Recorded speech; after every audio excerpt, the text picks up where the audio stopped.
श्री सूत जी ने बताया, एक बार की बात है कि जब श्री वेद व्यास जी वेदों का विभाजन कर रहे थे तो श्री नारद जी वहां पधारे।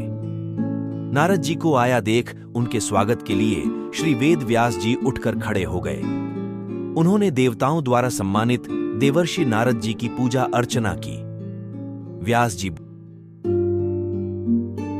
पुत्र हो और आपको ज्ञान भी अगाध है, आप अपने पूर्व जीवन के संबंध में बतलाइए। इस प्रकार व्यास जी और नारद जी ज्ञान शास्त्र और अन्य शास्त्रों के विषय में आपस में वार्तालाप करने लगे। नारद जी ने व्यास जी को बताया, मैं अपनी अकेली दासी माता के साथ रहता था। समय मिलने पर मैं इधर उधर खेलता फिरता रहता था तथा आशियों के आश्रम में भी चला जाता था।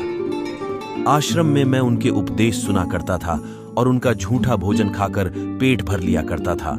आर्षियों की संगत में रहने के कारण मेरा हृदय भी ज्ञान से प्रकाशित हो गया। कुछ समय बाद मेरी दासी मां को सर्प ने डस लिया, इससे उनकी मृत्यु हो गई। मैं अकेला ही घूमा करता था। एक दिन सत्संग में मुझे ज्ञान प्राप्त हुआ। मैं तपस्या हेतु उत्तर दिशा में चल गया। एक पीपल के वृक्ष के नीचे बैठकर धीरे धीरे ध्यान में मग्न हो गया। कुछ समय पश्चात मुझे भगवान के दर्शन हुए। भगवान ने बताया कि मन की शांति और मोक्ष प्राप्त करना कठिन काम है। भगवान के द्वारा बताई क्रियाओं को मैंने अपने जीवन में धारण किया। समय आने पर मेरी मृत्यु हो गई। भगवान की कृपा से मुझे सद्गति प्राप्त हुई। नारद जी ने व्यास जी को बताया, भगवान जब क्षीर सागर में शयन कर रहे थे तब ब्रह्मा जी ने कमल डंडी का अंत प्राप्त करने के लिए संपूर्ण सृष्टि को समेटकर कमल की डंडी में प्रवेश करने लगे। तब मैं उनके श्वास के द्वारा उनके हृदय में प्रवेश कर गया।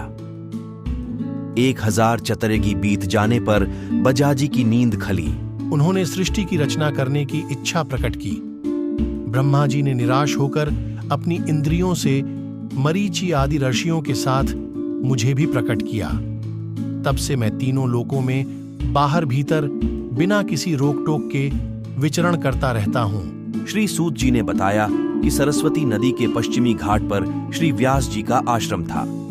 व्यास जी ने भक्ति योग के द्वारा मन को एकाग्र करके भगवान को तथा उनकी माया को देखा।